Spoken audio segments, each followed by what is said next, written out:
Good morning, everyone. I'm Stacy Frederick. I'm the coordinator for the California Fire Science Consortium, which is a joint fire science programs funded group that does fire science outreach. And we're co-hosting today because we do feel that range management and grazing can be part of the fire solution and part of the conversation around how we can learn to live with fire better. So we're happy to be here. I'm based in the Bay Area in Berkeley, but we have subregions throughout the state that all work from different aspects of the fire science side of things. Thank you, Stacy. I'm Mark Horney. I'm the chair of the California Range Management Advisory Committee. That's an advisory committee that's established by state statutes, and it's made up of representatives of different parties that have interest in rangelands in California. So the California Cattlemen's Association, the California Wool Growers Association, resource conservation districts, and others. And there's also private public members on the advisory council as well. Our task is to be monitoring and providing advising to agencies within the resources agency and other state affiliated organizations about the management policies and practices for rangeland management in the state of California. So what's our interest in fire? Well, rangelands can encompass more than 50% of the land surface of California. So rangelands, that's a kind of ecosystem that includes grasslands and brushlands and shrublands. We go right up to the edge of the trees, and then we let the foresters take over. So that's our area of interest. And we know that in California, the grasslands and brushlands in particular are areas that have great concern for managing fuels and wildfire. So also because we are involved with the management of animals, both wildlife and domestic livestock like cattle, sheep, and goats, we know that those animals actually can have a positive influence if they're managed correctly for reducing fuels and helping to allow firefighters to be able to control fire incidents. So we have been involved with the Board of Forestry and CalFire in developing some protocols for the use of these animals for those purposes. I'd also like to introduce Edith Hannigan, who's one of the staff with the Range Management Advisory Committee and the Board of Forestry. And so she's been a big help in helping the committee to pull this meeting together in this whole series of workshops we've had over the last 3 weeks now. So one of the things that the RMAC committee has wanted to do is not only to develop agency to agency communication about policies and practices and procedures that would make sense for allowing communities and private landowners and rural areas to be able to develop plans for their own self-defense in a fire-prone landscape. We also wanted to make this something information available to the public because we also are using grazing now, as some of you know, in more residential areas, so what we call the wildland urban interface or WUI zones. And so we know there are a lot of folks who are in urban or semi-urban areas that may have places where state or county parks or other areas where there's a lot of open land, and there are in places maybe some fuels accumulating that you could bring in some sheep or some goats or maybe just some cattle from neighboring ranch to help with the management and long-term maintenance of that area. And so we wanted to make people aware of what the possibilities were and how those of us who do this as a matter of our professional practice actually go about doing it. So the first week we covered generally from a firefighter's point of view what fuels are and how we categorize fuels and how fuels can be managed in the planning process.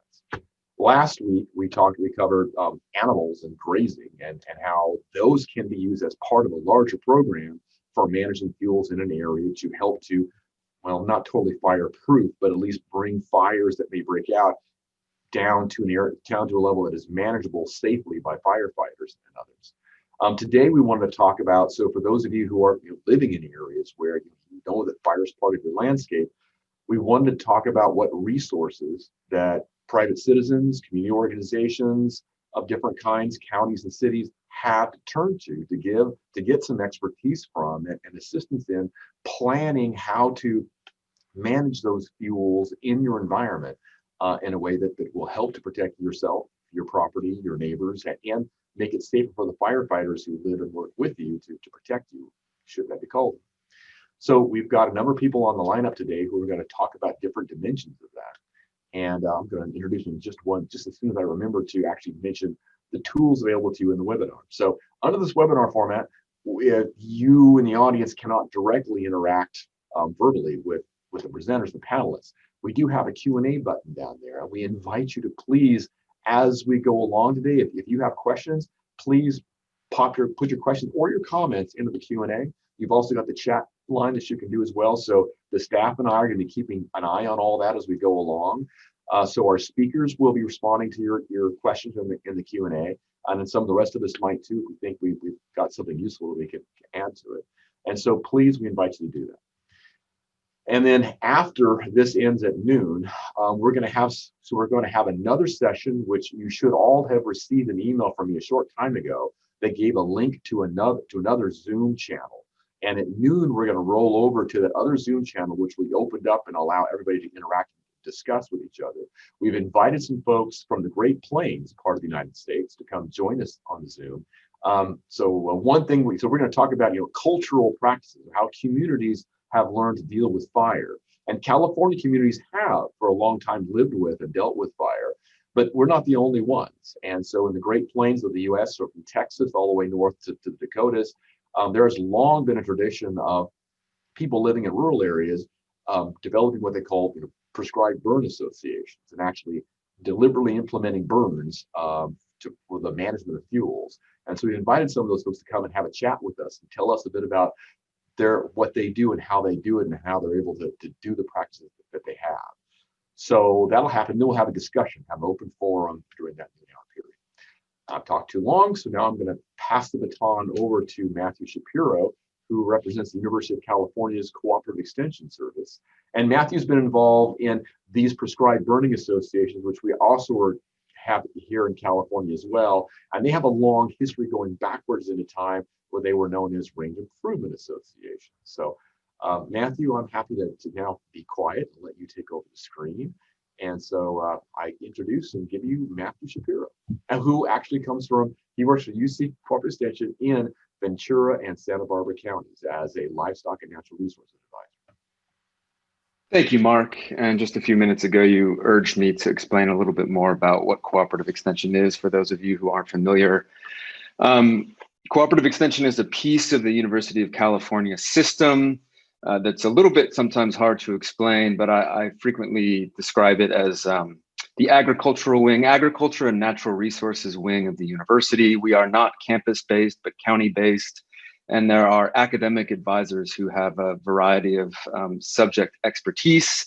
I happen to be the livestock and range advisor, but we have viticulturalists and youth and family community advisors. And so it's a very diverse organization that deals with a lot of issues that confront Californians. And yeah, so it's, I've been working as the area livestock and range advisor for a little over 3 years. I've been involved with livestock and range management for about 10, but it wasn't really until I started in my role with Cooperative Extension that I started thinking about wildfire. So I sort of want to start out by admitting that I'm relatively new to this conversation.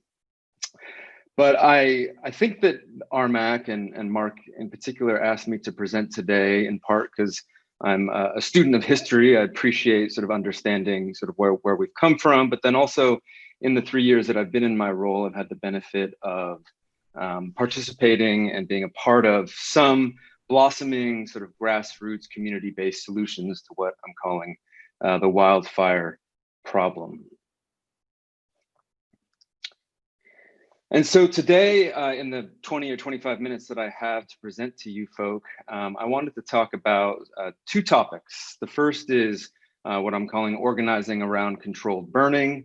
And the second is what I'm calling organizing to gain access during wildfire. And if that doesn't make sense to you quite yet, I hope it will by the end of the presentation. So, to talk about controlled burning, I want to first start and acknowledge that this, as acute as the wildfire issue in California is feeling today, this really isn't a new problem. And so the photo that hopefully many of you are seeing on your screen is from the city of Santa Barbara. The photographer is standing on Stearns Wharf, looking over the ocean back towards the city of Santa Barbara. And this photo was taken in 1964 during the Coyote Fire. 1964, and the Coyote Fire capped about a decade of some extreme fires, 3 in particular that at the time burned the astounding acreage figure of 210,000 acres, all 3 in total. And it really rattled the community in Santa Barbara. And so the County Board of Supervisors commissioned a report that they sort of ominously called the wildfire threat. And it was a committee who sat for 5 hearings, 18 hours of testimony, 28 scheduled witnesses, and they came up with 3 conclusions.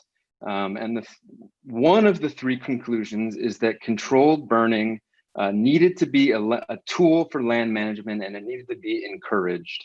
And sort of critically, you see there in red their statement that not only do government agencies need to be conducting controlled burning, but this needs to be a community-based effort. It needs to be sort of by the people, if you will. And a large reason why this is one of the 3 conclusions that came out of this report is because they were looking at and they turned to what was then and is still now called the Santa Barbara County Range Improvement Association. And they heard testimony from ranchers and private citizens who were involved in the Range Improvement Association at the time. Now, the Range Improvement Association in 1965 and still today comes after a long history of controlled burning by private citizens in the region, dating back to ranchers and other agriculturalists who largely adopted many of the Native American burning practices in the region. We can think of, rancher-led burning starting as early as the late 18th century, certainly continuing into the 19th and early 20th century. And one of the things that happened sort of mid 20th century is that the California Department of Forestry recognized that this was a phenomenon that was happening across the states, that there was a tremendous amount of sort of ad hoc private burning being conducted by ranchers, again, all over the state. And so beginning in the 1940s, but especially in the 1950s, my understanding is that the Department of Forestry urged their units to start to formalize this process. And so one of the outcomes of that was in 1956, the informal association of ranchers who were burning in Santa Barbara County became the Range Improvement Association. One of the benefits of the 1965 report that was published is that they documented the activity of the Range Improvement Association in the first 10 years of its formalization. And so here you can see a table that was included in that 1965 report, and you can see some pretty impressive numbers and these are permits that were largely taken out by the Range Improvement Association, 96 in total over the course of the decade, and they burned an astounding, for me, over 100,000 acres. I recently received some photographs from the daughter of one of the early Range Improvement members, and they were sort of too good to not share for this presentation. And so here you can see I guess for me, it kind of emphasizes how grassroots and sort of seat of the pants. A lot of this was, nothing fancy. I mean, these are Jeep Willys that were broken down and diesel torches put on the back of them. But despite being rather informal, they achieved a tremendous amount of work, from starting, even before the 50s, but certainly formalized from the 50s, 60s, 70s, 80s into the 90s. So that was a diesel torch in that last photo. Here you can see a water pumper circa, sort of 1970, maybe that gentleman in the foreground serving as a spotter. And this sort of strange photograph I've included because the gentleman in the foreground is Ted Moneghetti, and the gentleman standing behind him, the tall rancher in the blue shirt, Roy Smith. The 2 of them were really the pillars of the Range Improvement Association, beginning certainly in the 60s and all the way up through the 90s. And between the 2 of them, single-handedly burned tens of thousands of acres. And I want to emphasize, the reason that these individuals were involved was because they were interested in range improvements, specifically taking brush and temporarily or permanently converting it to grasslands for the benefit of their livestock. But of course, the ancillary benefit of all of this activity throughout these decades was that it was a tremendous source of fuel reduction, and especially along the interface between the sort of hard chaparral and the Los Padres National Forest. Fires coming out of that area and onto these rangelands and these ranches were meaningfully augmented because of their range improvement activities. So this is a chart that if you haven't seen, many of you may sort of already know the story. But something significant happened in 1980, Senate Bill 1704, which authorized the creation of the Vegetation Management Program. This, I'm sure at the time, was exciting. The notion was that this process of controlled burning would be further formalized, and that then Department of Forestry, now CalFire, would take the lead in conducting a lot of these controlled burns. The unintended consequence, unfortunately, was that controlled burning was sort of taken out of the hands of the people, so to speak, and put into agency hands. And there's, I think, a lot of background and explanation, but that's sort of too much to go into for the purposes of this presentation. But at least in Santa Barbara County, what happened is that burning amongst the community really stopped. And unfortunately, what you see in this graph is that the VMP program really rolled along in the 80s and even into the 90s. But by the late 90s, for a variety of reasons, burning across the state by CalFire really diminishes pretty dramatically, such that by the time that I start in my position with Cooperative Extension in September 2017, there's essentially effectively no controlled burning happening in the state, at least through CalFire. And an organization like Santa Barbara County Range Improvement Association hadn't had a successful burn for a decade prior to 2017. I want to take a step back, and there's a lot to say about how controlled burning can and needs and should happen in the state. Discussions about smoke management plans and liability, permitting pathways, sort of outside the scope of this presentation, but I do want to focus on these two different pathways because I think it's important. It's helpful for sort of framing how we can think about moving forward. I mentioned in 1980, the VMP, or Vegetation Management Program, was created, and that still exists as a very viable way to get burns done. Those burns are executed entirely by CalFire or a contract county, paid for, prepped, executed by that agency, and they take full liability. But there still exists, as there always has been, the option for private individuals to burn. And those are private burns on private land with private resources. And so what I want to focus on is, these are the sorts of burns that Santa Barbara County Range Improvement has long taken advantage of. And I think that this is really, from a community standpoint, this is this sort of the way forward. Now, with that said, there wasn't a lot of burning through the private option in recent years.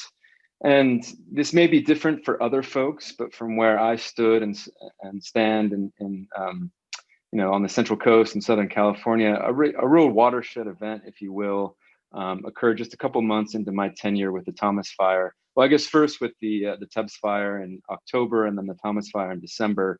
But that fall 2017 fire season, again, at least from my position, really changed a lot of things. It changed the conversation on the ground and certainly shifted the political winds.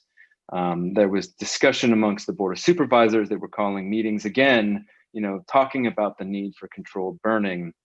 All that to say, though, that it meant that the range, the somewhat defunct Range Improvement Association, who hadn't burned for 10 years in the county, was relatively well positioned to sort of have a renaissance. And so here you see a photograph the spring after the Thomas Fire.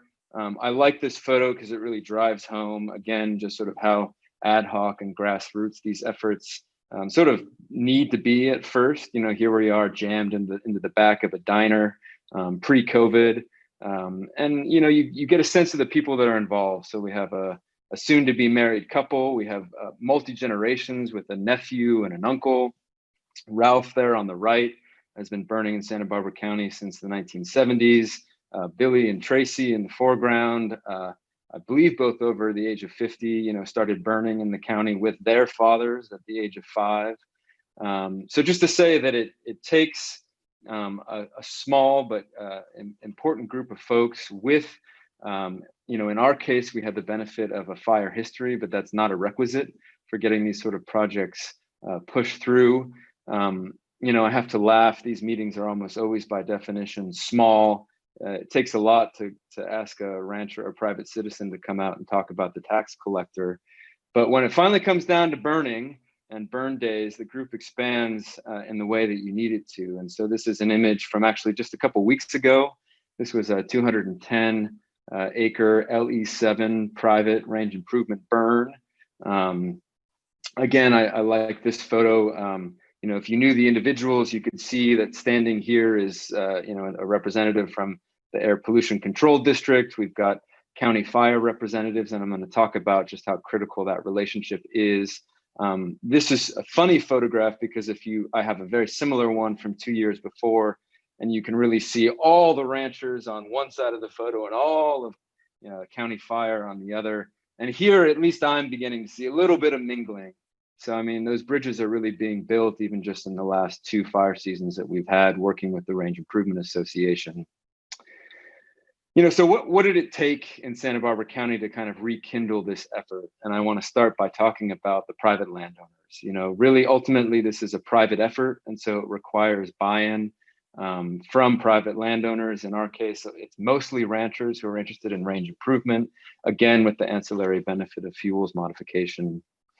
Other range improvement associations and prescribed burn associations may feel differently about this, but in Santa Barbara, it's been really critical to have the cooperation of county fire for us, but CalFire for most others in the state. APCD with air pollution has been just a critical partner, and I know in the past, folks have felt like they've been a roadblock.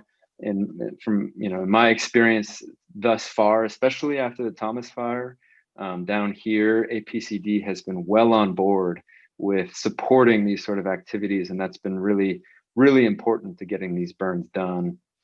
And then I want to acknowledge the political dimensions of this because, we are in California. It is a complex landscape, political landscape. And so the Ag Commissioner's office in the county has really gone to bat for advocating as this being an agricultural process. The Board of Supervisors, because it's a contract county with the fire department, they control the purse strings, and they've been important partners. And then we've also had industry groups, other nonprofits, and then someone like myself from Cooperative Extension. For example, the California Deer Association has provided grants to a number of PBAs, including our own, just recently to acquire equipment. I have to laugh. Back before the age of the internet, I think Cooperative Extension had a more important role. Our mail room, we used to send out a lot of flyers, do a lot of phone calls. I know my colleague Royce Larson to the north, and before him, his predecessor Bill Whitecamp did a lot of that with the San Luis Obispo Range Improvement Association. So I hope this isn't too mind-bending of a slide. This is a picture of a Zoom meeting inside a Zoom meeting. But I wanted to include it because I had a laugh yesterday as I should have been preparing for this presentation. I found myself on a phone call with folks in Ventura County. In Ventura County, there's been murmur of starting a prescribed burn association or PBA down there. And here I was, supposed to be preparing to talk about, community-based solutions. And here we were in the midst of one.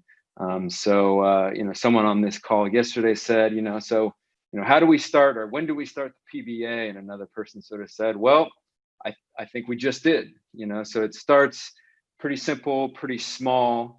And at least in Ventura County, and I went through this a little bit in Santa Barbara County, but I wanted to talk about, how is this going to unfold? So on the phone call yesterday, we had myself with Extension, and we had 2 private citizens. One was retired CalFire. He'd previously done a lot of controlled burning with East Bay Regional Park District. We also had a GIS analyst who'd worked for a long time with Ventura County Fire. And I want to mention them in particular because, the resources that any one county in our state has is going to be different from our own. But I think that there's a lot of capacity, and the capacity that we may not even understand or appreciate yet, that we can draw from our own communities. So these are folks, Woody, we're hoping will be our sort of designated burn boss who will take the lead on executing a lot of these burns. And he just he sort of stood up from the community to take that on. The RCDs were on the call, recognizing that there's a big piece for our agencies to help with funding. But then there were a lot of people who weren't on the call and needed to be and will be. So the Fire Safe Council, that's been very active in Ventura County for, I think, at least a decade. I mentioned Santa Barbara County Fire, same in Ventura County. We need to get APCD there. The way that the contract county interfaces with CalFire, we've got Alan Peters up in San Luis Obispo as our forester. NRCS has a lot of capacity bringing funding. There's the opportunity for them to cost share on practices that will help support both planning and execution. The Santa Barbara County Range Improvement will be there, needs to be there, as a neighboring county to lean on the PBAs that exist close to us. And then again, just to sort of finish up, mentioning that this is only going to be possible with the buy-in from landowners in this process. So as I sort of close my portion of the talk about controlled burning, I wanted to direct people's attention to this resource. No two people in the state have done more to sort of extending the idea of prescribed burn associations than Elaina Quinn Davidson and Jeff Stackhouse, my colleagues out of Humboldt County, and they help push to this idea of having an informal sort of umbrella organization that would help organize just a little bit all the PBAs that are popping up. Jared Childress and Lulu Wax populated this website, which is both visually appealing, but just full of really important content when it comes to sample smoke management plans and information about where to find burn bosses. So I really wanted to make sure that folks knew to navigate to this calpba.org. One of the pages on the website is a list of known PBAs, which I know is already out of date because Ventura County PBA just started yesterday, I guess. But only just to say, for folks who are listening on this call, this is a really excellent place to navigate to understand, what counties are already active and, who your neighbors are and where you can get resources from. So I quickly, just in conclusion on the fire piece, I wanted to acknowledge that we're a little bit far from what I know is the main theme of these three these three workshops, which is sort of how the grazing and fire piece interact. And I just want to say, from where I stand, controlled burning and grazing, at least in Santa Barbara County in particular, has always gone hand in hand. And the main impetus for private citizens to want to burn has been the improvement of range for their livestock for grazing. But I think also going forward, and we've talked about this already in the workshops, fire and targeted grazing and contract grazing have a big piece, because where we do controlled burns for fuels modification, I think there's a really excellent opportunity to then bring in grazing animals where maybe they hadn't been before and keep those fuels reduced in strategic places across the landscape. So in the time that I have remaining, I want to turn to talk about this idea of gaining access during wildfire. And this is a conversation that came up a little bit last week with Tony Toso's presentation as the cattleman and his experiences with the fire that he had locally. I want to start just by sort of laying setting the scene a little bit. This is Ventura and Santa Barbara County. These are the counties that I serve. In green, there's the Los Padres, and in yellow there are lands that are considered grazing lands. And then this is the fire perimeter map that CalFire keeps. I think it's technically 140 years of fire perimeters that they have. My point in starting with this is just that, these are fire-prone counties. And for all the fuel reduction and planning that we're going to do, that we hope to do in the future, I think we can expect to continue to live with fire, and that already these counties have lived with fire for quite a long time, and they've adapted to learn how to do that. In gray there, you can see the footprint of the Thomas Fire, which in 2017 at 283,000 acres was at that point the largest fire in California history. And to drive a little bit deeper into that, communities adapting and learning to live with fire. This is an image of what you might call an area just maybe it is WUI, wildland and urban interface, maybe just outside the WUI. But this is a typical scene from Ventura County. You can see grazed hills in the background and a lot of agriculture that happens at the interface between the urban and the wildland. So this is an avocado orchard that you see here in the middle ground, and this is from the Thomas Fire. You saw fire come down into that riparian area, but only just to say that, especially in Ventura County, I think this is true across the state, whether it's livestock production or vineyards, orchards down here, agriculture ends up being right sort of smashed between the urban and the wildland.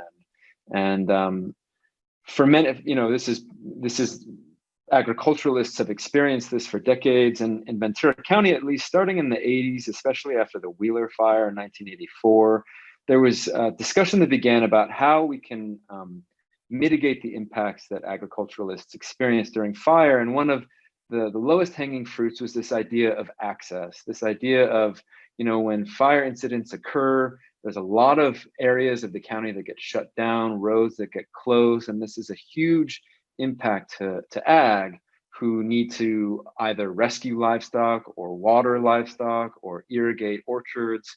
And so this concept of an ag pass, or some sort of identification that would allow agriculturalists to move through road closures when the areas that they're moving into weren't in imminent danger.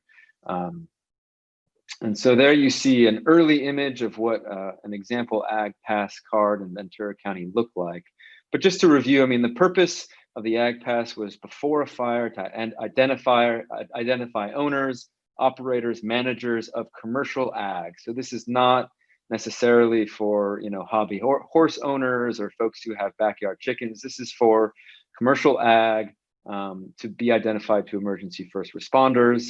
The purpose of the card or the pass is to be allowed into areas that would otherwise be restricted to the public, so that agriculturalists can, and I've mentioned this, protect and care for agricultural assets, whether that's irrigating orchards, feeding or watering livestock, etc., and then providing auxiliary support to emergency personnel.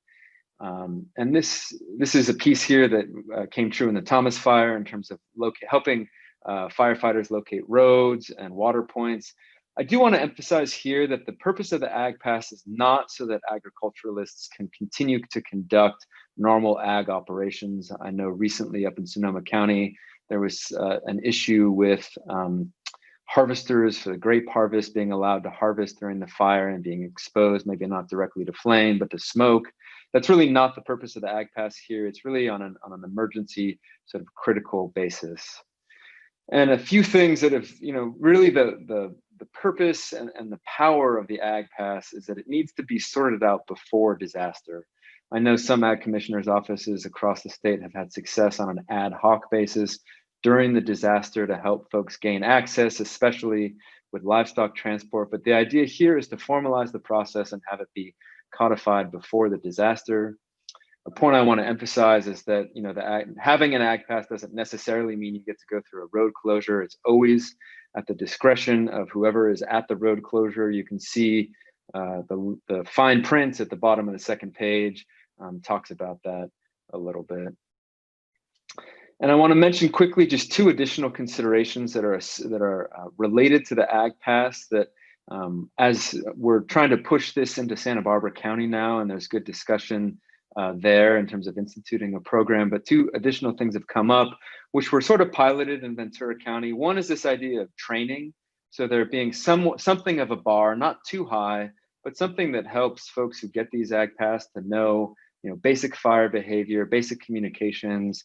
And so I'm currently working with Anthony Stornetta, who's a battalion chief of Santa Barbara County Fire and a cattleman himself in San Luis County.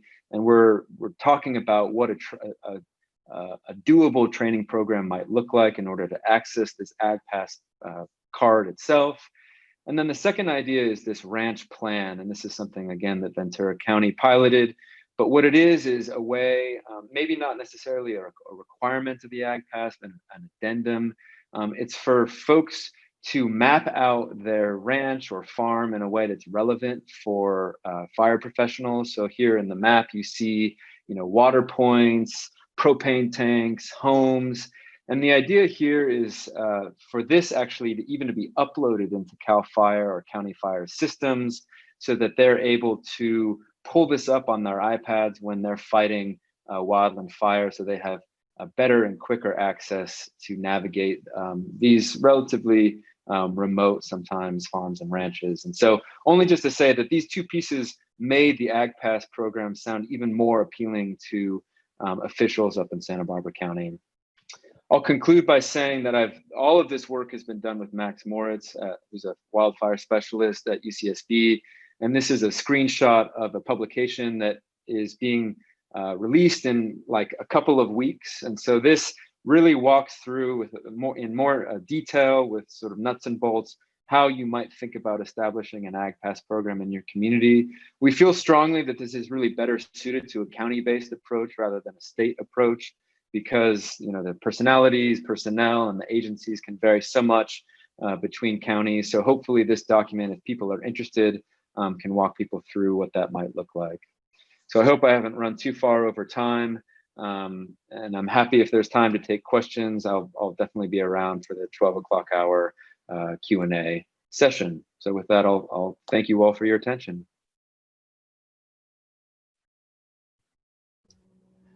Thanks very much, Matthew. Given the time, I think let's roll over to Fadzayi, and we'll take questions for you as we go later on. Great. A question has been raised in the Q&A that you may want to go jump and respond to, but I mean, people are saying, well, by the way, so we're talking about, have been focused on grazing, and the prescribed burning is another piece of the bigger picture that grazing also belongs in. There are places where, obviously prescribed burning cannot be conducted in lots of areas in California now because of the way we've allowed, residential developments out into those areas. So you may want to go back and look at some of those questions, because that's another piece of this that I think you've probably already been involved in trying to come up with some solutions for. So great, thank you. We have more tools in the fuels management toolbox than simply burning things or even grazing things. There's a lot of other tools in there. And so Matthew and I and Fadzayi are all kind of trying to find some of these other tools and figure out where they're going to best fit. So I want to keep things moving along, though. So if I may, I'm happy next to introduce Fadzayi Mashiri. She's also with University of California, and she comes to us from Mariposa and Merced counties. Dr. Mashiri, you've been involved in community-based fuels management in your area as well. So I'm looking forward to having you tell us a bit about what you've been learning from working with your communities. Okay, thanks, Mark. Good morning, everyone.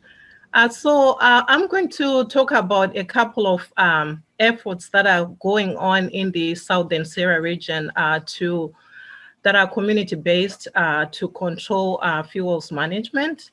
And just like what Matthew said, I was kind of thrust into really working on fire issues because of the extreme fire situation or seasons that we are seeing, especially in the foothill areas of Mariposa where I work.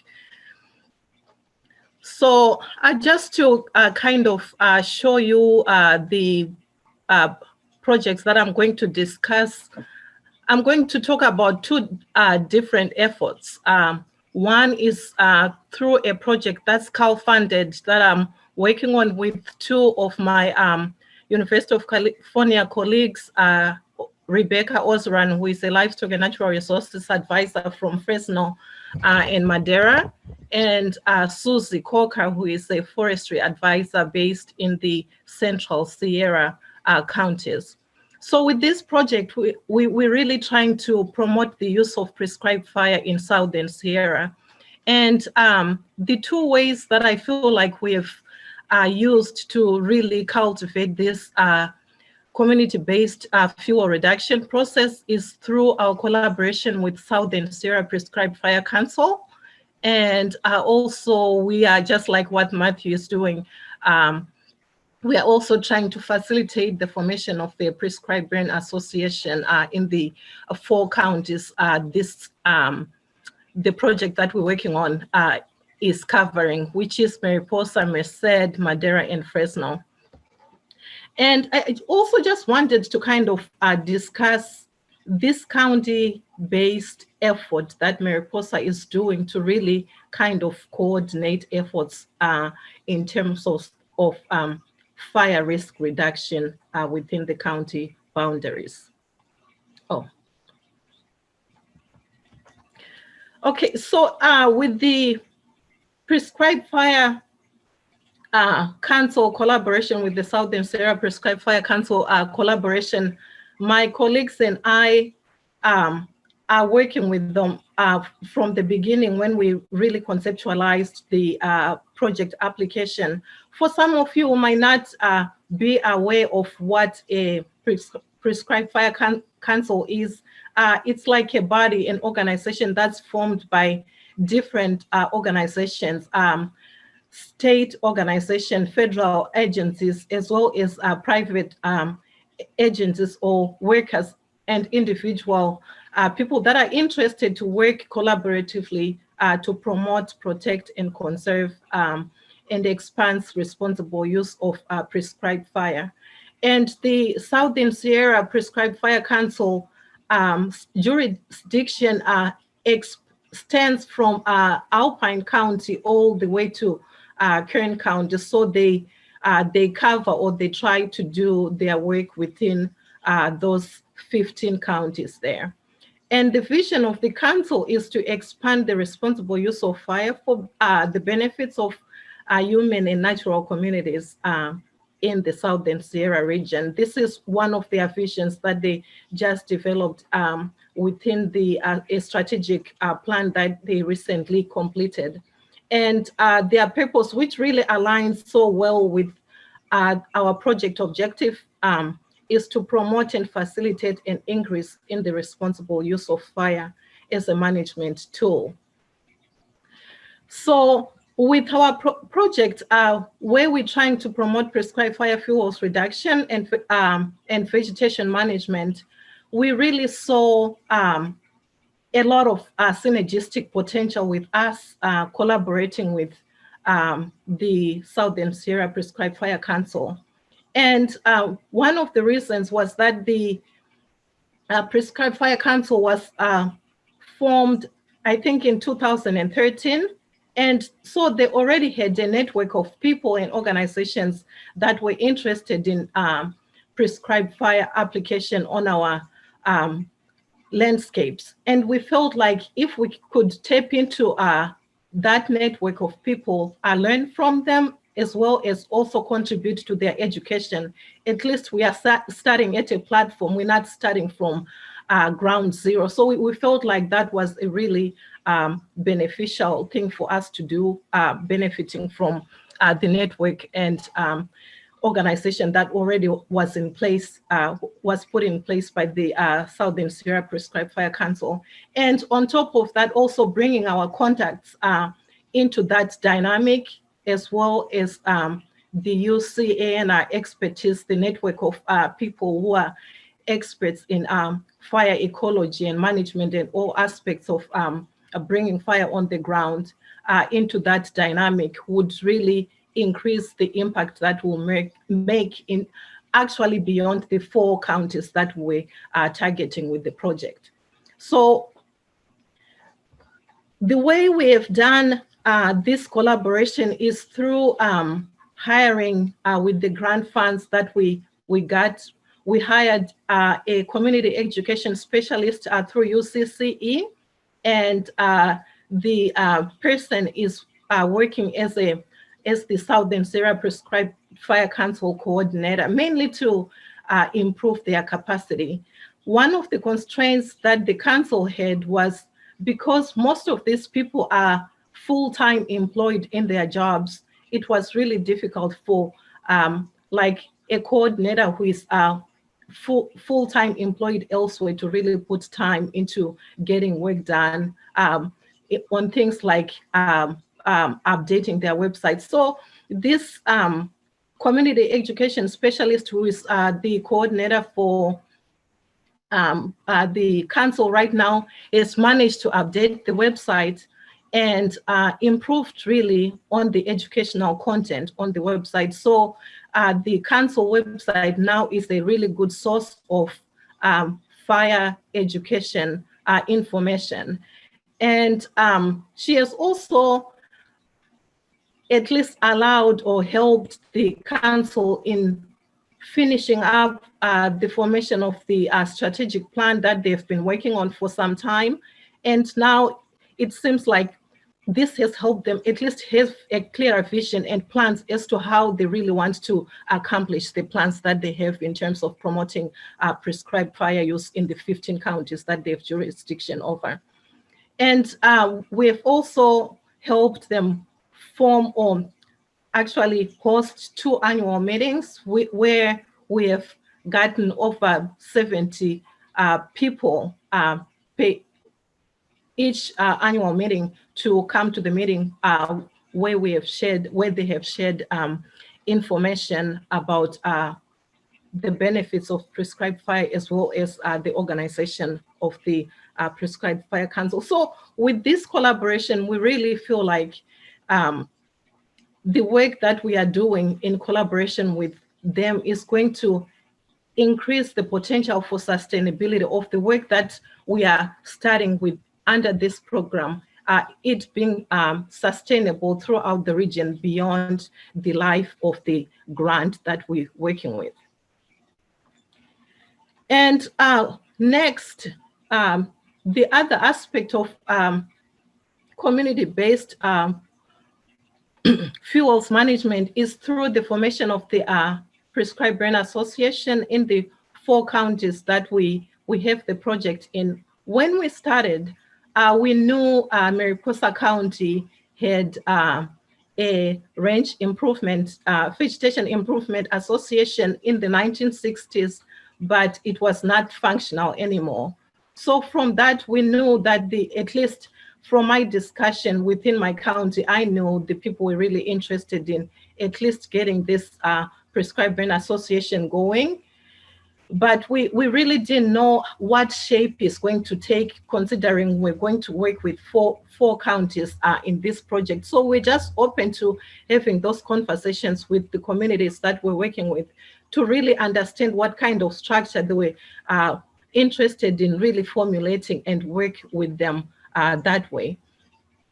So we felt like creating the PBA in these communities was going to build community capacity to help them implement safer prescribed fires. One of the issues that most people, especially rangers that I've worked with, is they were interested in at least using fire, especially for weed management. But the capacity was not there in terms of an individual ranger going out and actually burning. Of course, in combination with other issues like permitting issues that they were also highlighting, but the lack of knowledge and experience was really one of the main inhibiting factors for them to actually bring fire on the ground.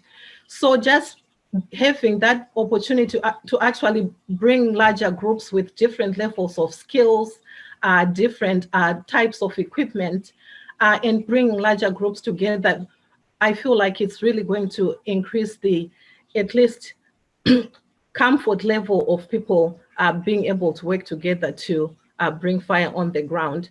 So for the meeting, we have had 2 meetings where we have facilitated conversations, and we've had people from federal agencies, state agencies, community organizations, and landowners, of course, as well as us on the table, just having conversations on how we can actually effectively create this PBA in these communities that works for them. So our role in these discussions has specifically been to facilitate that conversation amongst the community members, to just have them make the decisions as to what works for them and coordinate activities and events, but always trying to ensure that the decisions are coming from the communities, not us.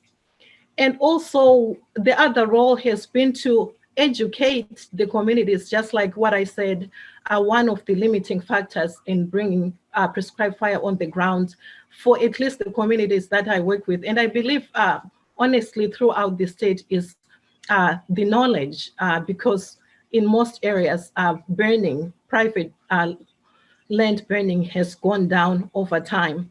So within the CalFire grant project, one of our main deliverables or main objectives was to host workshops where we provide information from fire ecology to resources that people can use to bring fire on the ground, to permitting systems and liability issues, as well as one of the factors that we also really wanted to incorporate into this education system was the aspect of cultural burning, to bring all those, like kind of a holistic information package to them, so they at least have an idea of what is involved or what they need to kind of understand to be comfortable with bringing fire on the ground.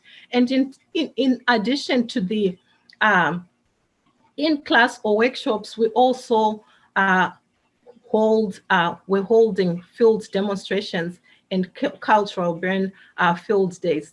But as you know, with the COVID-19 pandemic now, we haven't been able to really get people together to any of the field demonstrations or field days to actually get that hands-on experience that we feel is really key to get people comfortable with bringing fire on the ground.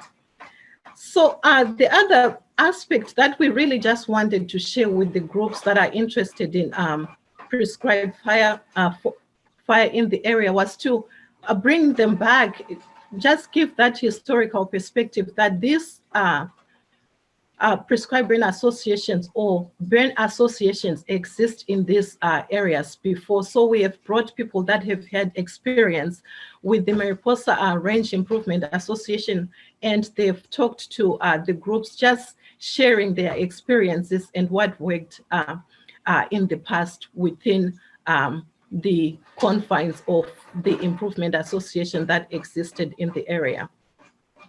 And we also brought Elaina and Jeff to teach us or just let us understand how they started their prescribed burn association, which is really successful in Humboldt County, and what worked for them, what didn't work, and any other considerations that we need to think about while we start formulating our own PBA or PBAs in our area. But with always making sure that we'll be adapting this information to the local needs or current needs and conditions that we are working with. So far, we have held 2 meetings, and our community involvement has been key. At least it has been something that we've really emphasized, so we just really understand the communities that we work with. Although the grant funds that we are working with honestly are targeted to the first four counties, Mariposa, Madera, Merced, and Fresno. When we initiated the conversations with the leadership in those counties, one of the things that came to our attention was that in the past, Mariposa had worked with landowners in Fresno to burn. So they encouraged us to really invite Tuolumne County as well into the discussion. So we did in response to their request. And we have tried to also kind of understand the group dynamic in terms of the skill levels that are available, how many people are comfortable burning or they have burned at all, how many people have done pile burning, and there is a wide range in which people's comfort level with fire is, and what kind of equipment people have.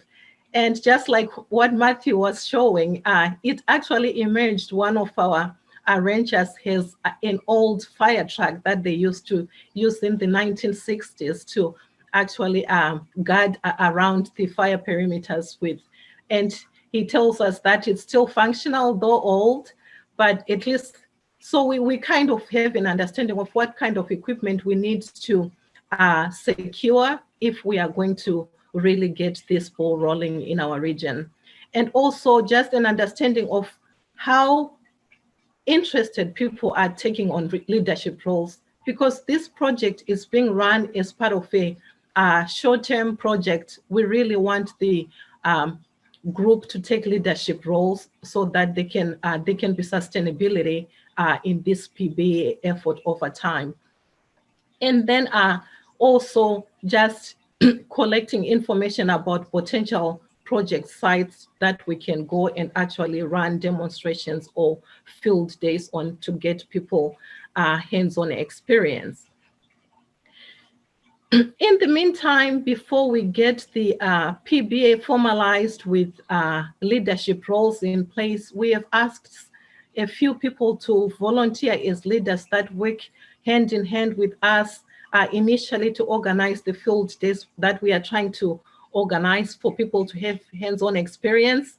But as you know, the COVID cases are ticking up, and we really don't even know if we'll be able or when we'll be able to actually organize and be on the ground to do these field days. But we are working on it, and just keep the ball rolling so we don't lose that momentum that we started. And so far, the group has decided that they are more interested in creating a regional PBA, a Southern Sierra PBA. That may not be the final name for the PBA, but they want to create a regional PBA across the 5 counties that we are in conversation with local operational units. And the main reason why they feel like that format or that structure will work for them is mostly to create or to have a more coordinated effort in reducing regional fire risk levels. And one of the reasons that the community gave us, which was not even on our radar when we started this project, was the issue of affordable home insurance in this, especially in the foothill areas, where because of the fire risk levels in the area, most people really pay expensive, affordable home insurance, or sometimes people can't even access home insurance. And that's one of their main goals, that maybe if they can have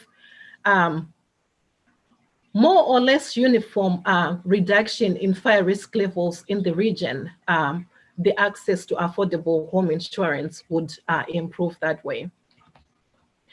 So some of the next steps for the formation of this prescribed burn association in this area is definitely what I started talking about, identifying and working with people that have shared with us sites that are at different levels of preparation for prescribed fire, mainly because we want to have people really be able to understand what steps they need to take to be able to eventually burn. So we want people to be comfortable with all the practices from land preparation to the day they'll be burning, and then the after fire management as well.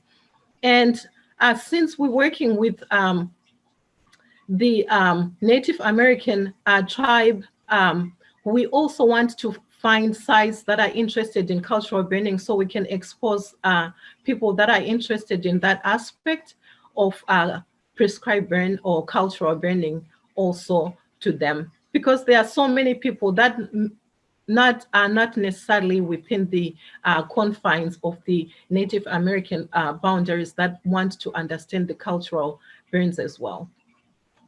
And of course, the whole goal is to continue emphasizing education through the process of site assessments and during the field days, so people really understand why the different practices are necessary and all the different roles that need to be done for a successful and safe fire to really happen, that the private landowners can implement.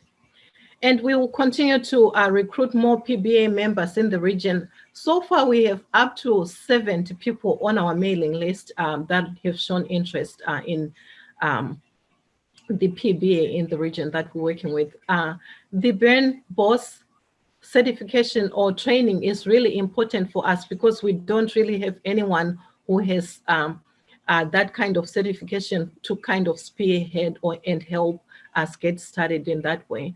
And then we'll continue to formalize the group structure, work on bylaws and leadership as time goes on. And as I mentioned before, we really are making a concerted effort to integrate the cultural burning perspective into this project. And the main idea for us was really to broaden the appreciation of the socio-ecological benefits of prescribed fire for everybody, and also to bring that historical perspectives of the practices that used to happen in these fire-adapted ecosystems that we live with, and encourage that cross-pollination between cultural burning and the prescribed fire that we normally use everywhere. And we just wanted also the Native American communities to benefit from the knowledge that we're sharing with everybody else, so that they also understand some of the ecological benefits and practices that are going on, so they can implement prescribed fire on their lands more comfortably. And we have seen, honestly, many Native Americans come to our workshops with so much interest in participating in the project and also taking that information back to implementing prescribed fire on their land, on their properties as well. So moving on to the Mariposa County case that I mentioned in the beginning. So Mariposa County has put in place a county level fire advisory committee in 2019. And the conversation about this committee started after the Dept fire. And also after the Dept fire, the Mariposa County brought together individuals and organizations that are involved and interested in ways to mitigate fire risk in the county, together to really just have a conversation about what do we need to do to proactively reduce fire risk, especially in the foothill communities. And after that, the county was also in the process of creating a strategic plan for the county. And one of the objectives that was identified high on the list was to expand public education on wildlife prevention and emergency preparedness. And because of that, they really started discussing, formalizing, or creating some body within the county that would advise the Board of Supervisors as to what needs to be done proactively to reduce fire risk within the county. And then so the Mariposa County Fire Advisory Committee was formed. And what this committee really does is to create this collaborative approach to county fire mitigation and response. So the organizations that are part of this committee are federal agents, Forest Service, the state agents, community organizations, county departments, including UCCE, as well as community representatives, to just bring people together and so we can continuously have these conversations, brainstorm about potential projects and ways in which we can reduce fire risk in the county. And a couple of projects have actually really emerged from this county fire advisory committee since we started. And in the process, we coordinate better in terms of grant application, finding ways that we can collaborate together and not necessarily be submitting, let's say, grant applications that will be competing while we're trying to serve the same communities in the county. So it has really brought everybody together, and also we can now better identify those gaps that needs to be filled and the needs of the communities coming from the community representatives that are part of the community. And I feel like this kind of approach is really beneficial to just bring all that expertise, knowledge, kind of like an interdisciplinary or inter-organizational approach to really trying to solve a problem that the county sees as one of the most imminent issues for them, especially considering that Mariposa is a tourist county depending on TOT, and every time there's a huge wildfire, Yosemite is closed, and then it kind of impacts their financial status. So it's really important for them to work on that fuel or fire risk reduction for that purpose, as well as safety for the communities that they under in the county. So in conclusion, I just want to express my optimism, honestly, with everyone. So when I started this job, one of the things that continuously came to me in terms of interest with using fire was fire for weed management. And then the extreme wildfire seasons are continuing to get more extreme by the day. And this has kind of created this consensus about the need to reduce fire risk. And I see almost across the board now there's really an agreement that we need to create or come up with tools that will reduce fire risk throughout the state, actually. And that combined with the previous successes of community-based fuels reduction by private landowners in the past, which showed over 200,000 acres being burnt per year at some point, really gives me encouragement that if we can get to that level, I feel like we can actually maybe surpass that if we keep on working at the same rate that we're working, with everybody being on board with really understanding the negative impacts fire is having on our landscapes. And also the concerted effort in all different directions, and everybody agreeing that we need to educate and provide hands-on experience for people to be comfortable with fire and the formation of PBS across the state. I feel really confident that this ground level approach to bringing fire back on the ground would really take off and be really successful in our state. So that's all from me. I just want to thank you for having me, and I guess maybe we'll have questions afterwards, Mark. Yeah, yes, I think so. I'm hoping that we'll be able to get to some questions. There are questions in the Q&A session, but Fadzayi, if you wait a little while, we will try to open up for some other questions towards the end of this program. And if you can stay around for the noon time, we can have some more direct questions then too. Thank you very much for that presentation. I appreciate that. Now, some of you may be going, well, but this is supposed to be about grazing, right? So we've been talking about prescribed burning, for all this time this morning. We're going to get to that in just a second. But one of the reasons why it seemed to us that talking about the prescribed burning associations and the development of community organizations to conduct those prescribed burns was important was because there's a much longer history of the use of prescribed burning as a fuel management practice. The use of grazing animals is also a tool that's been used. And oh, you know what? But there has been no kind of long-term community social structure for actually implementing grazing for this particular purpose.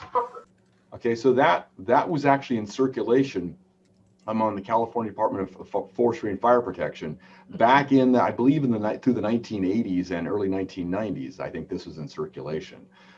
So the fact that grazing can be used has been known for a long time. It's not the only or always in all cases the best tool for fuels management, but it's certainly one that was known to work, has been known to work for quite a long time.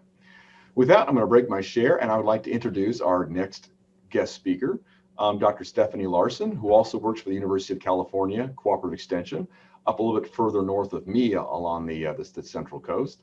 Dr. Larson has been working on trying to organize and find ways of connecting people and organizations, landowners, land management agencies that would like to use grazing for some part of their fuels management planning process or other targeted grazing projects. And so I've invited her to join us and tell us a bit about the work that she's doing and how that ties into this larger picture. So Dr. Larson, the floor is yours if you wish to take it. I do. Thank you very much, Dr. Mark. And it's great to see everybody today and to talk about a program that I launched just the 1st of October called match.graze. And Mark, am I sharing the screen like I'm supposed to be sharing the screen? I am looking for it. There we go. Yes, in fact, you are. Okay, well, here we go. All right. So grazing. Why graze? So obviously grazing can be more cost-effective on landscapes that are too steep or rocky or remote for conventional vegetation like mowing or chemical, or especially in the what we call the WUI area, the urban wildland interface, where burning might not be an option. We've heard a lot about targeted grazing or contract grazing, where we use specific livestock to impact invasive weeds or enhance habitat restoration efforts, and primarily reduce fire fuel loads in the fire ladder that could prevent wildfires. And then the idea of how do you decide which livestock to choose? Because you hear lots of folks going, oh, I just want goats. But there might be a reason to have sheep or cattle or all three as a grazing animal. So it's something to consider. So before we jump into grazing and the nuts and bolts of grazing, we always get some kind of pushback from folks going, oh, well, cattle in particular are what causes some of our climate change issues. And so therefore grazing might not be the tool, or cattle grazing might be frowned upon as opposed to sheep and goats.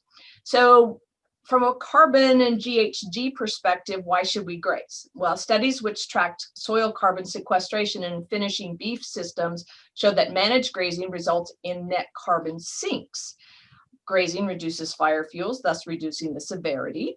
Well-managed grazing improves water holding capacity, improves soil health, and increases biodiversity. It can reduce weed infestation, so reduces the need for chemical controls of weeds. And it also allows the animals, the grazing animals that can use the fuels, the grasses that we can't consume, to convert into something that we can use for ourselves. So with that, let's look at some of these quick little chemistry here on, the half-life of the main greenhouse gases. So we hear a lot about carbon dioxide, and it's going to last in the atmosphere for, they say, over 1,000 years. Methane will last about 10 years, and nitrous oxide will last about 110 years. So some of these other gases are lasting a lot longer in the atmosphere than the methane is. Now, when we look at the global methane budget, so you've got the total emissions here of 558 versus the total sink of 548. And those are, it can be almost a neutral kind of thing. So we've got our emissions, but we also have our sinks, and we can look over here as far as sinks in the soil. And maybe those are some of the areas that we can make some impacts to put more of a balance into our methane. So that just to really kind of point out of why am I talking about methane and not, get to the good stuff, the grazing, just want to kind of put everything in perspective. So looking at greenhouse gases, wildfire, and grazing on California rangelands. So if we're not going to burn 1,000 pounds of dry annual grass, it's going to generate 5 pounds of particles, and it's going to generate 1,829 pounds of CO2. It's also going to generate some methane. It's going to generate some nitrous oxide. So the main thing is it's going to generate a lot of CO2 in the atmosphere. As comparison to grazing 1,000 pounds of annual grass to feed that cow for 1 month, it's going to produce the 375 pounds of CO2. It's going to increase more methane. It's going to have 15 pounds of methane, but a lot less of the nitric oxide. So we've got a balance there. The cows are going to produce more methane than the fire did, but much less CO2 and nitric oxide. So let's look at the biogenetic carbon cycle. So we have a little lesson in photosynthesis, as we all know. So CO2 is taken up by the plants through the miracle of photosynthesis. Sunlight, water, and CO2, the plants take that. Then they themselves sequester carbon. They put carbon into the soil, they put their roots down, and in doing so, we're taking some of that carbon that was in the atmosphere and we're capturing it, sequestering it, and keeping it in the soil. Well, here comes along our grazing animals, and they are going to, through innate fermentation, they're going to eructate methane. What the research is finding is that methane is more of a flow gas than a stock gas, which CO2 is. And so in 10 years, it is hydroxyl oxidation causes it then to become CO2 again, and then it circles back again. And so this is the biogenic carbon cycle. So it's this idea of increasing grazing, improving grazing, so that we are capturing more of this CO2 and sequestering it into the soil can help us with our global warming issues. So with that, I started looking at grazing as on multiple scales. So when you think about grazing, it maybe just grazing rangelands, but what if we grazed in a variety of different scales? I live in Sonoma County. I have lived through 4 major fires in 3 years. It's time to do something about vegetation management. So I looked at, in Sonoma County, we're very parcellated, and so we have the opportunity to have a variety of different scales of grazing. So the first scale I look at is a community grazing, where it's small scale livestock grazers using their animals to graze a community of small properties. So I have a grazer who will walk their sheep and goats down the road, and they'll go from property to property. It could be a 1/4 acre, it could be 2 or 3 acres, and she grazes those animals. And there's no money exchange, but there's an exchange of community involvement. They'll have a barbecue at the end of the grazing season, and people don't have to pay to have their areas mowed, and they feel safer in that neighborhood from a fire fuel reduction. There's the targeted or the contract grazers, which I think we're all familiar with, where the grazer is paid for a specific kind of service. And that is a good model. It is one that helps the grazers have to look for continually operations, different properties to graze because they're not there year round. And then there's the traditional grazing. So those that are paying, have a lease and are paying to rent the properties for 1 to multiple years in a grazing situation. So the community grazing, the contract targeted grazing, and the traditional grazing are the 3 scales I have looked at. When we think about grazing, we also have to, there's that economic breakdown. It has to be economically viable for the grazers. So they have to take into account labor and how much labor is going to cost me to move my animals from pasture to pasture. I also have to deal with landowners, whether it's public or private landowners. I have to deal with the general public. Maybe they have questions about why are my animals grazing here, different things like that. So you've got labor issues. You've got to haul the animals, and you've got equipment. So you have to have a truck and a trailer if you're the contractor, the traditional grazers, and then maybe you're moving fences, you're moving water. So those kind of things are going to add up to the cost of grazing. And then grazing year round. As I mentioned, what we're having trouble with our contract grazers is that they will have contracts for 3 or 4 months, and then they might have a break for a month or 2, and then they might have another 3 or 4 months. Maybe they're grazing vineyards, and then they can move into rangelands, and then maybe something else. The problem is where do they stick those? It's the old Lynn Hunsinger, I'm going to stick them on the shelf, for that month or 2 where I don't have a contract. And so we're trying to find how we can increase the opportunities for targeted grazers for home ranches or just, landing spots, and trying to work with the county to allow that to happen on some of their properties. Other issues we're dealing with are, obviously nutrition and toxic plants. So thinking about, when they should be grazing, the timing of the grazing, going into new properties that maybe that there's toxic plants, or in urban settings, folks tend to like to throw their lawn clippings over the fence. And so that's a problem as well. Obviously, predation, logistics, things like that. It's a real concern. It's hard to move guard dogs from place to place and keep them there. Maybe in an urban area, the folks don't like the barking. And then we always have to worry about animal welfare. We are the ambassadors. The grazers are out there. The owners of those animals have to make sure that they have good situations, animal welfare issues. Animals have, protection, shelter, water, and in case of natural disasters, how they can get them in and out of these areas that maybe the fire has come into. So with that, I said, we need a way to figure out match., how to make these more opportunities for grazing. So I took liberties on match.com and formed what I call the dating service for cattle, sheep, and goat owners with landowners that don't have grazing. How it started, we figured out there was a need for vegetation management in California. When we had our Tubbs and Nuns fire in 2017, we had a lot of displaced livestock folks. And I put a call out just, to the public and said, hey, is there anybody that has land that they'd be open to having livestock come in, temporarily just to, till we get this fences rebuilt, or, we were in such shock, wake up from this nightmare. And I got 20 to 40 people responding. Absolutely. I've got 1 acre, I've got 300 acres. And I thought, there's land out there and people just don't know how to find a grazer, or they haven't even thought about grazing. And maybe they didn't have the infrastructure. So how could we help them to get more permanent situations for grazing? So that's what started this idea. And then just by chance, I happened to across this South Dakota Grazing Exchange, and they had a platform where folks would register their grazing animals in an area in South Dakota, and then landowners could then actually go on there and look, and or landowners themselves could put their land and the location of where they needed grazing.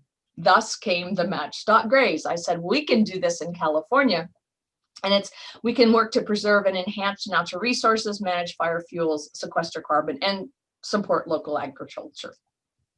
So what match.graze is a free online platform, and it connects livestock producers with landowners throughout the state of California. So it's all over California. It can help you pair up, match up, whatever term you want to use with animals or land base that you need. So with this service, the University of California Cooperative Extension aims to support expanded use of grazing to achieve California's collective habitat enhancement and fuel reduction goals. So this could be, private lands, public lands kind of thing. So wish me luck. I got a video to show you. Let's hope it plays. Mark will tell me if it's not. Stephanie, real quick before you pull the trigger. Yep. So when you shared, there are 2 little check boxes at the bottom of the share screen for improving the video flow. Did you check those boxes before you did it? No. Okay, that's okay. So Can unshare, just for a second, just to click the unshare and the share. Okay. And then reshare it again, hit the green button. Okay. And when the window pops up at the lower left-hand side, there are 2 little check boxes. Yes. Click the right check box. Okay, it clicked both of them. Is that okay? That's what it should do. Now go. So select the screen you want to share the video on and proceed. Okay. All right. There you go. Thank you, Mark. Come on, goats, goats!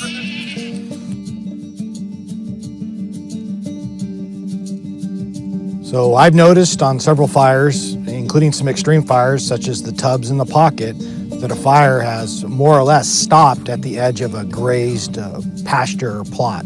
I've seen fence lines like this one behind me where the fire is burned up to the fence itself and stopped, and there's a straight edge of what burned and what didn't burn. And the one variable, the one difference is grazing. Goats and sheep mimic those small fires that our ecology is set up for. So they come in, they clear out the understory here, which is what those low intensity fires really used to do. And they keep our ecology a little bit safer and, a little bit healthier as well. The University of California Cooperative Extension, UCCE, has created match.graze, an online database that connects landowners who don't have grazing animals to livestock owners with animals that can provide vegetation management services. So that means the contractor shows up with the fencing that they need, the water infrastructure they need, the animals. They bring it all and they take it all with them when they leave. And while they're there, they've worked with the landowners and managers to define a set of goals and a plan for how to achieve them. What grazing does is it takes 3-foot tall grass, or taller grass in some of the years, and takes it down to 6 inches. And so that reduction in height of the vegetation to 6 inches or less keeps a fire on the surface of the earth, which is a fire that firefighters can stop even under extreme conditions, or maybe a fire that just stops right at that line. So that's one of the benefits of grazing. Rural residential neighborhoods, one of the easiest and most community-oriented way to resolve your biofuel load is to have a flock of sheep, of goats, or cows, or animals that can serve the purpose of bringing down the biofuel load, but also brings neighbors together and helps people become friendly and build a community, all while getting rid of your biofuel load and improving your aesthetics and making all things prettier. And you get to pet friendly sheep. Every property is different and requires thoughtful consideration on how it should best be grazed. If you want to use livestock to help reduce fire risk on your property, check out match.graze to learn more. All right, so here's the features for match.graze. So it's interactive map. You make customizable pins. You can pick your different species, your different kinds of crops that you want to do. You have, it's like I said, it's free. You create an account, you register a pin, and then you start grazing. One more. This is the how-to.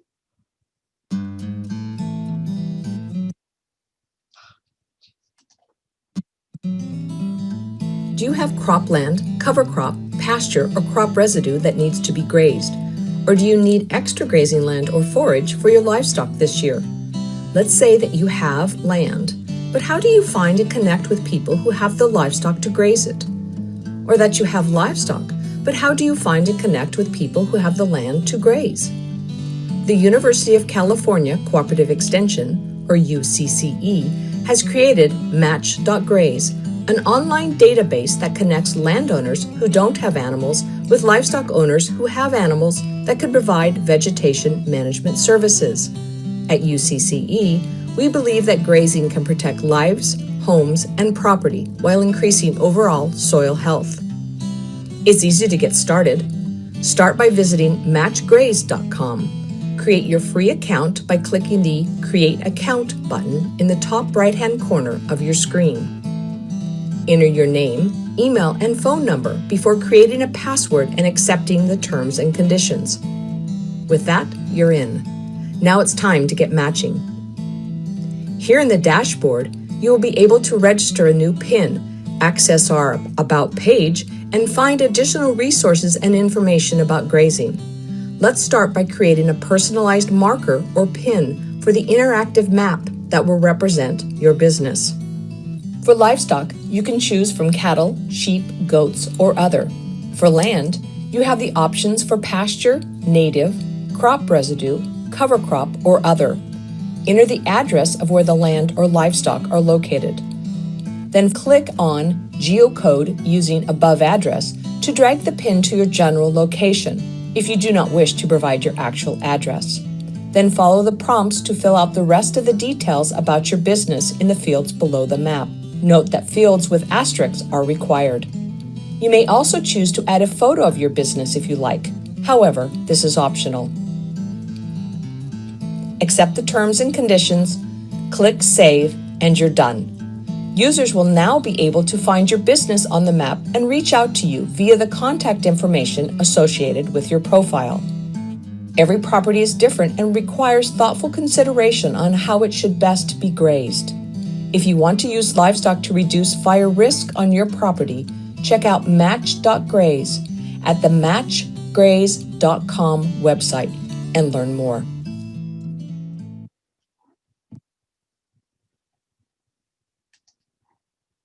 Okay. Final thoughts. As I said, every property is different. The scales are different, requires thoughtful consideration. Grazing is a tool. It's a great tool pre-fire, is a great tool after fire. And that's a catastrophic fire or a prescribed fire. It could be used to reduce vegetation, or it could be used to manage the vegetation once you've removed it through other kind of means, either prescribed fire or mechanical. But the more carbon that we can sequester in the ground, the better story we can tell about grazing, and through proper grazing, we can reduce catastrophic fires. So with that, I'm going to say thank you. I'll turn it back to Mark, and I understand we'll wait for later for questions. Yeah, I think so. Looking at our time, yeah, we better do that. Okay, thanks very much, Stephanie. There have been a number of people asking if we're going to be able to, can they find those videos online anywhere? I can definitely send you links to them. They're on the our website on my at UC in Sonoma. If you could possibly post that link for people absolutely. to be able to get. Absolutely. Yeah. Okay. And maybe Mark can too, because it probably Mark would be better at it than me. All right, send me the link. I'll make sure. I will send you the link. All right. Okay. We're going to close out this morning's session with Elaina Cromer. So Elaina is, well, I'll confess, a former student and graduate student of mine who now works for Point Blue Conservation Science here in California. So Elaina and Stephanie and others at Fadzayi have been working on some proposals for how to go about organizing communities and addressing fuels and fuel management. And so I thought I'd let her close out the session this morning. So Elaina, are you ready to go? I think so, yeah. Thank you, Dr. Mark, for the introduction, and great job, Stephanie and everybody else. I love those videos. They turned out so great. Okay, I'll go ahead and share my PowerPoint. Okay. All right, so yeah, I want to just thank all the previous panelists, and if you've been on for the past 2 sessions, just thanks for sticking with us here. And just thanks to everybody for really setting the stage for what all of us have talked about today. And what I'm going to bring to the table is a new model for contract grazing. And this really stems from my desire and that of many others to see the career of being a grazer or a herder as a more sustainable lifestyle, and also to see if that grazing can become a fuels management service that is affordable and available to everyone. So a brief introduction about myself and some of my experiences that have brought me in front of you today. I went to Cal Poly as an animal science major for my bachelor's. And really that stemmed from just me wanting to be doing hands-on experiences. I'd always gone to outdoor camps as a kid. So in my sheep production course at Cal Poly, that's where the relationship between land and animals really hit home, and the importance of that relationship. And following my master's also at Cal Poly, I jumped off the ledge. I went to Italy because I wanted to see what other cultures were doing in terms of this animal and land relationship. And I was privileged to live with a wonderful family there. They handed over the sheep herd to me on the second day of me being there. And I can't tell you how amazing that opportunity was and how that has impacted me. And I was just able to jump right in, take those sheep and herd them in neighboring pastures. Following that, I went to Utah State University as a research technician managing palatability trials under a former student of Dr. Fred Provenza. And that has just helped me gain a deep respect for how much these animals are capable of in terms of understanding their own nutritional deficiencies, and how much we've barely scratched the surface in understanding that ourselves. What I want you to keep in mind with this slide is just that these opportunities, the gravity of providing these opportunities for our youth is immense, because that determines the direction and the course of their lives and what they are going to do about this fuels management issue that we have on hand. So just sum up what I'm going to be reviewing, addressing the issues with our current model, and discussing reasons why we need urgently to create a new model, and presenting, and then I'll lastly just present a accumulation of my ideas. And these incorporate education around land management and animal husbandry, connecting and integrating with the public, providing these opportunities that I mentioned for our upcoming workforce, for our youth and next generations, and lastly, to demonstrate to our local, state, and federal governments of how exemplary partnerships can create economically and viable, sustainable solutions to these issues we're seeing. There's a lot of great things about contract grazing. A lot of them have been just seen time and time again over the past couple sessions. But there are 6 main issues that I personally see and really want to create some solutions for. So number 1, our primary labor source for contract grazing is that we utilize Peruvian herders, which at this time in the pandemic, that is an obstacle to really growing this as a tool, because we cannot have any more Peruvian herders in the country at this time. And that's indefinite as to when that would change. As far as their wages, we've talked a little bit about the difficulties with policy. The Assembly Bill 1066 is requiring that for agricultural employees that they be paid 2 to 3-fold more than what they are paying, and that's getting paid, and that's being rolled out over the next 3 to 7 years.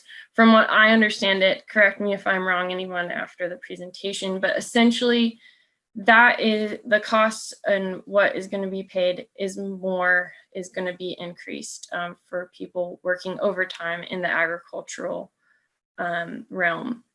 That ties into the next point, which is the cost of the service already being uneconomical for an individual living on an average salary.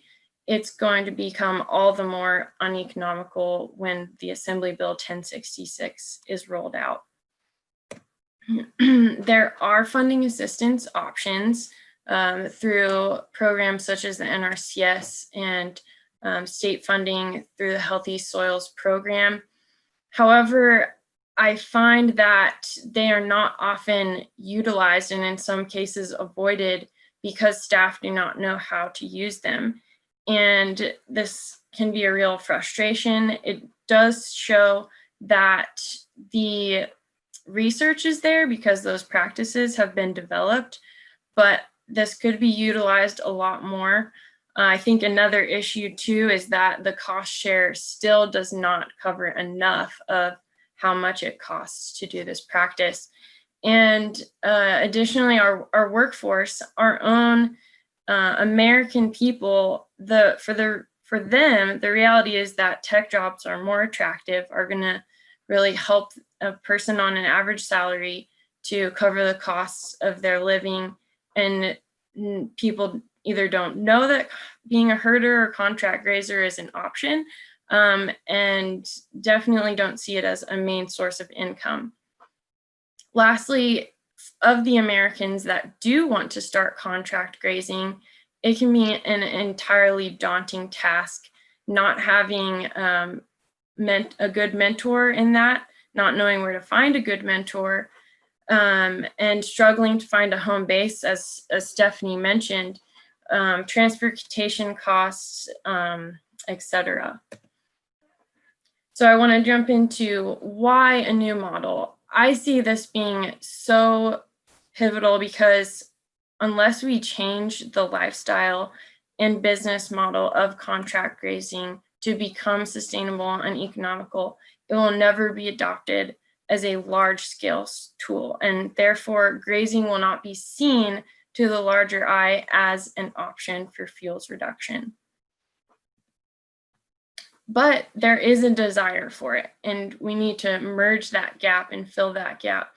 Homeowners and businesses know that fire is a problem. Whether you live somewhere where there is a fire or not, we have people in California are being affected by it because of the smoke, at least. And grazers cannot solve this problem on their own. They need some larger entities that understand how the funding works, etc. And so other things that make where we're at right now a helpful time for rolling out this movement per se is that we have a heavy reliance on technology to communicate messages and educate. So utilizing that to our benefit is going to be all the more important. And the upcoming workforce wants to be more in touch with the land and food sources. We came to live in California because we can be outside more often than in many of the other states. And additionally, the pandemic has caused us to be more creative in several ways. Office job situations are either uncomfortable or people are finding themselves lonely working remotely. And so being outside is really what a lot of people desire to do. Lastly, just also want to mention cattle grazing is also there for ranchers and whatnot, but I know that has a lot of its own struggles right now. And I appreciated the slide from Lynn Hunsinger from our previous RMAC workshop last year, just demonstrating that on this vertical axis, the number of months that cattle were on the land in Shasta and Trinity, and then looking at the horizontal axis showing from the 1900s to now that those cattle have decreased in numbers and the amount of days that they've been on the land. And so while that is happening, we are seeing increased amounts of fires occurring. So to bring up what I am suggesting for a new model and a structure that I'm presenting, whether this be a nonprofit, whether it be a business or a cooperative, it's essentially going to involve these various aspects. And I'm going to have a slide for each of these, but I want to point out the community partnerships I'll just be integrating in each of those slides. So essentially, it will involve services of various types, and we'll have a hub and also a home base or various home bases, an aggressive marketing strategy, funding sources, because we want to make this affordable and accessible to everyone in the community, and then several teams in each hub, and then a team that would coordinate all of the hubs. So starting with an explanation of the hubs and home bases at each of those hubs would essentially populate this entire map of California, a hub in each county. But to start out, say we just had a hub in a couple counties. And the point of the hub is that they would offer similar services, but we have talked a lot throughout various presentations of the importance of having an organic, community developed plans and strategies. And so while each hub would have those things, they also can connect regularly with one another and learn from each other so that we can really address this urgent need and grow faster from one another's mistakes and what we're learning in the different counties. And ultimately, the point of a hub is to concentrate the efforts of grazers in an attempt to minimize their travel time and increase their efficiency and allow them to do what it is that they really want to do and what they are good at, which is grazing their animals. So to elaborate a little bit more on this idea about a hub, basically providing a grazing service in each county. Some ideas I've been brainstorming are, fairgrounds are having a rough time right now, and they're looking for extra income and have the facilities to house animals. Fire stations, possibly, as Rob Hazard had mentioned on the first day, having those prevention funds and maybe having those animals stationed at fire stations could create opportunity for involving the livestock on prevention projects. And then I'm sure these are conversations going on, but and kind of like Stephanie mentioned after that fire, where private landowners were willing to take livestock in on their properties, and just having these conversations for landowners to know that this is available, they may be willing to support and be a home base near the hub if you needed more space for animals to be kept during times when they were not on the job. But to get back to the hub, this is where people could find information on services provided. They could sign up for those services. I think having a website in addition, pretty much like match.graze, which I'll get into more. And then also the hub being a facility to house the sick animals or any sick guardian dogs, a training center for the guardian dogs, and also a place to just store a lot of the materials and equipment and vehicles. In addition, having a research facility, which I'll discuss in a little bit more depth next, but that could be an opportunity for collaboration with universities and having funds for research being done while we're doing these projects. So housing those tools and being able to send out research groups from the hub could be a possibility.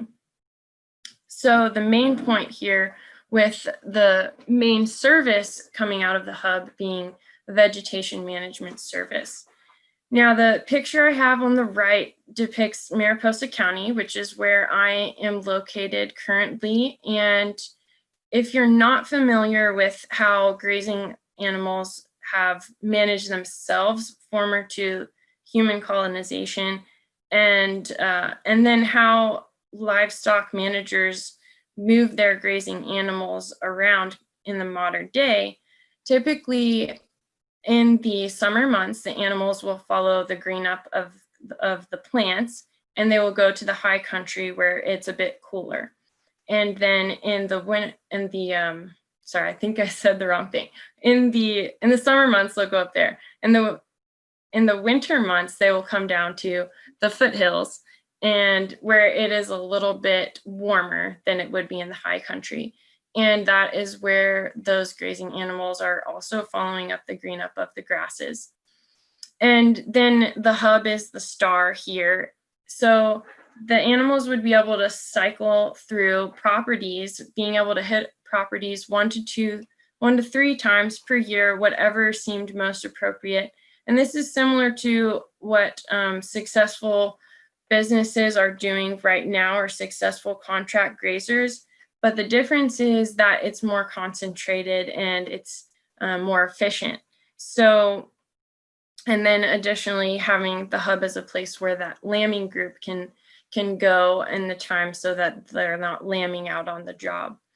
I also think it would be reasonable for the hubs and having whatever business model this takes on to have some sort of restrictions as to the amount of acres or number of weeks that they would need to have in order to make it economical before traveling to the next group of client properties. I'll get into more of the incentives for how we would make the most of each of the moves. And then additionally, to address the overtime issue, having a place where multiple grazers can work together can allow grazers to carry the burden and share the load.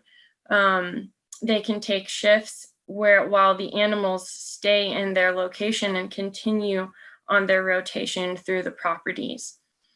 So what does SMART stand for? Well, it's specific, measurable, achievable, realistic, and time sensitive.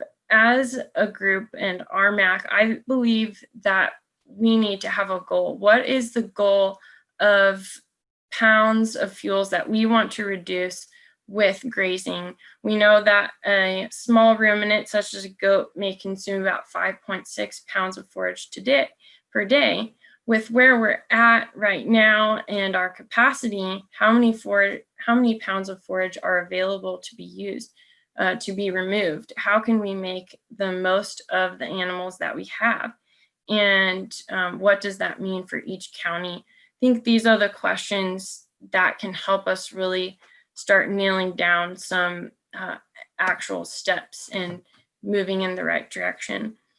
I want to point out also that when thinking about where to start with this, I personally think we should start with the public lands, because we can empower the people by allowing them to see that what they are doing with their lands, by allowing this service to happen on their lands, is having an impact, and that will strengthen them to give us backing and speak to a larger level, and hopefully get our governments to realize that we can do this and they can do this too on their lands.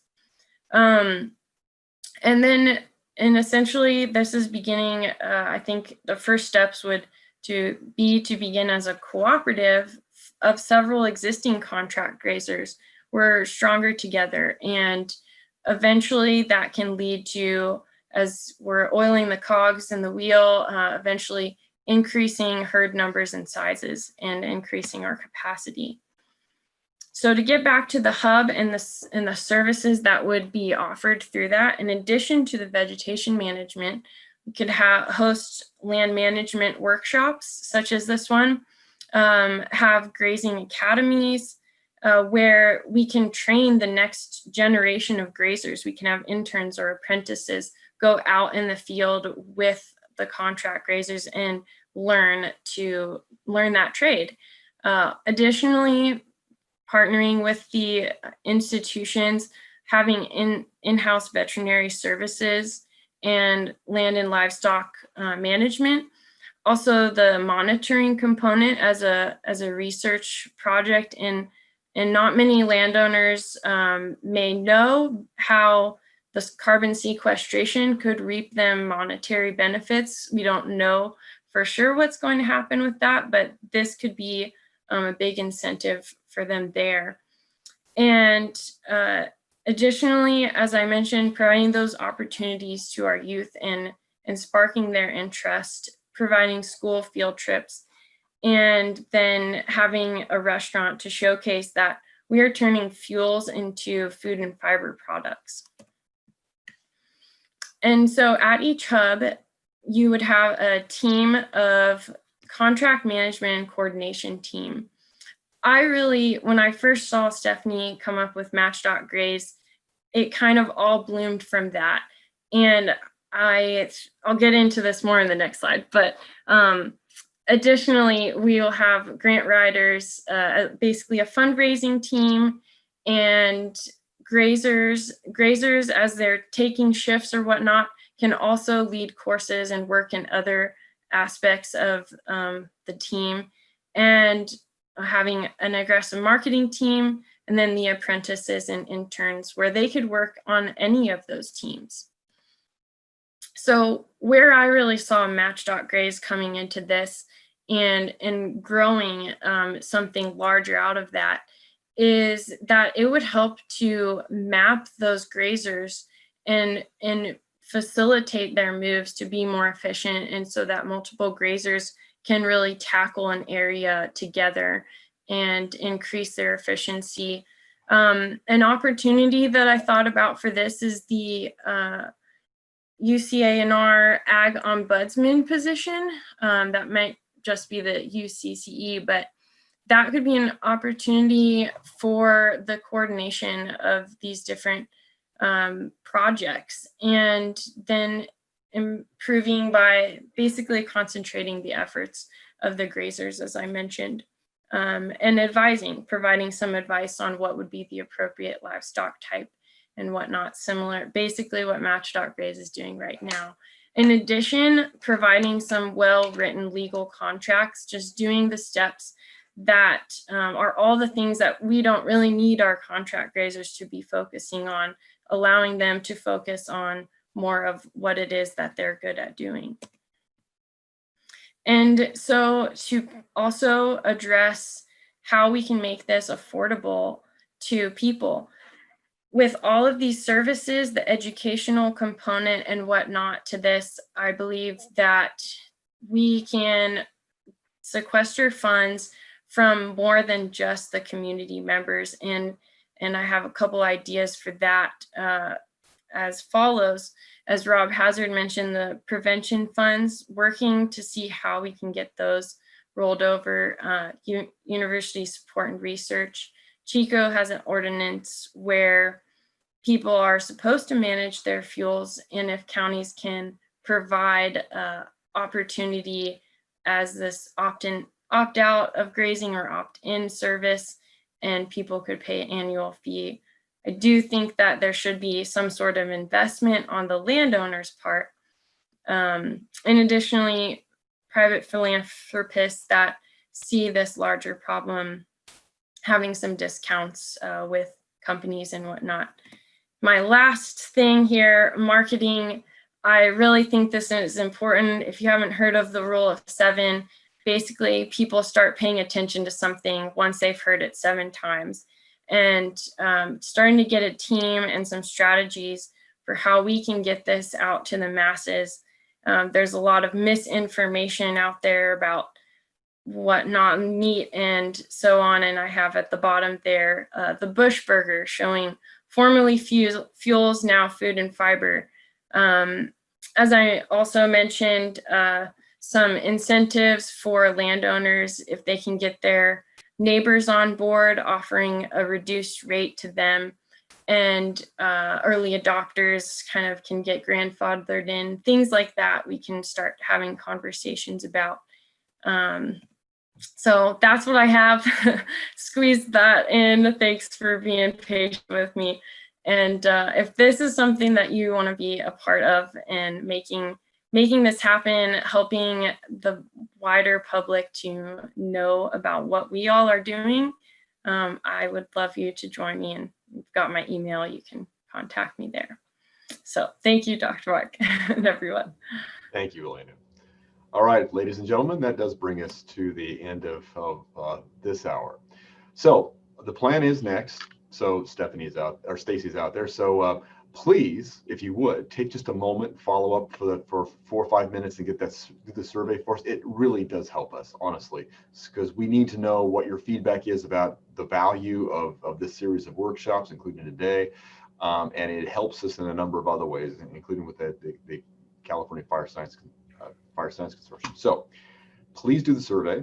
And then the link was posted to go on to the next Zoom channel. So if you're able to join us there, please, you're welcome to. There is also a phone number to dial in if that would be useful to you. So if it is, please give me a quick chat.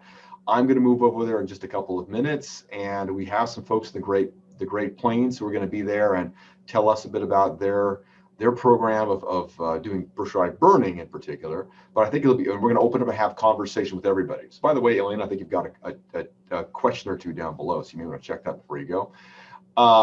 Yeah. So thank you all for coming. I hope you found this valuable. I hope many of you can join us for the question and answer session next.